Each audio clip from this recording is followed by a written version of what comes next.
Let's kick off with Israel Folau. I'm keen to get your thoughts here, Peter.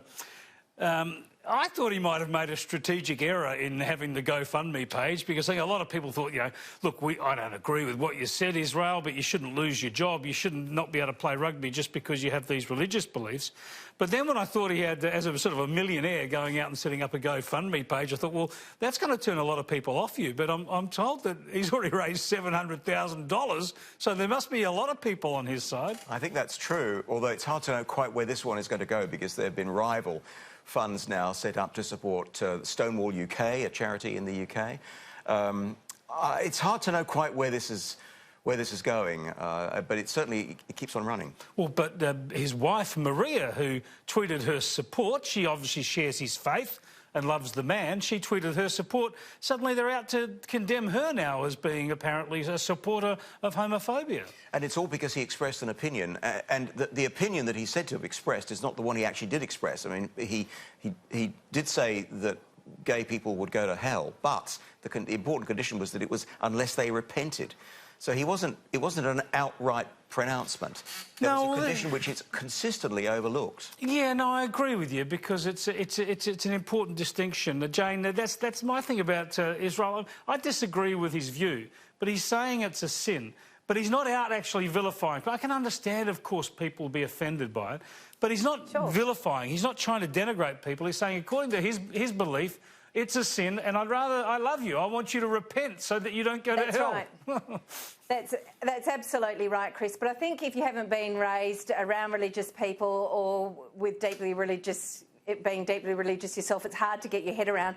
But I went and had a look at the Oxford Dictionary, because Liz Ellis said no room for homophobia in our game, and I think the use of the term homophobia is incorrect in Israel's case, whether you back him or not, because the Oxford Dictionary says homophobia is a hatred or fear of homosexuals or homosexuality. Well, that's not what Israel Folau is expressing. He's saying, if you follow me and my God, you will be saved. He's sort of, you know, can see someone drowning, and let's put it in these terms, and he's throwing you a life vest or a buoy. Now, a lot of people don't agree with that, but I don't think he's homophobic. But in this, it's 2019, and boy, oh boy, the modern discourse is crazy, Chris. Yeah, well, you're spot on there, Jane. John, this is my point about it. Yeah, sure, disagree with Israel Folau and his wife Maria, and disagree with them robustly in the public square. But for Liz Ellis, it's straight away the label, you're homophobic. You know,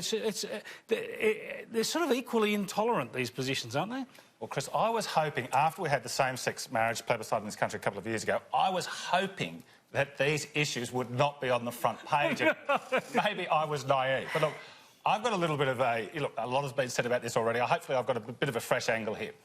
I didn't grow up in a particularly religious family. When I was about 16, I carefully read the entire Bible, and I came to the view that it was true. And I got involved for a couple of years in this church in Tamworth, which is precisely the same type of church that Israel Folau's in, because they interviewed his pastor and half of them his relatives. Very small little church. Now, these people, who I feel like I know very well. Now, I lost my faith in that church principally because they did believe everyone was going to go to hell. And I just sort of thought to myself, when I got to about the age of 20, I thought, you know, well, look, I mean, if I was God, I wouldn't send anybody to hell, OK? And I couldn't be nicer than God, OK? So, but putting that aside, these people, what the three of you have all said is so true. Israel said these things. There was zero hatred in it. It was 100% love, because he truly believes that we're going to go to hell. Now, every religion, when you boil it down, has something at face value looks quite strange in their beliefs. OK, now people should be entitled to believe in what the rest of us may think is strange, as long as those strange beliefs don't incite them to do anything physically, you know, harmful to other people. And that is not Israel Folau's situation. Can I just say, I think, Jane, you've made a really important point, the first point that you made, that this is odd for Australia, because we don't actually talk about religion a great deal in public life. We're a very secular country. But now we've got eschatology filling the pages of the Daily Telegraph, of all places. You're going to have to help me out with eschatology. Well, it's the theology of what happens after death. OK, fair enough. Yeah, well, exactly. I mean, we are a live and let live society. We're not very overt with our patriotism or our religion. No, that's right. But it seems we're very overt with our atheism. We are. Or some of us. Yeah, very interesting. Yeah, good point.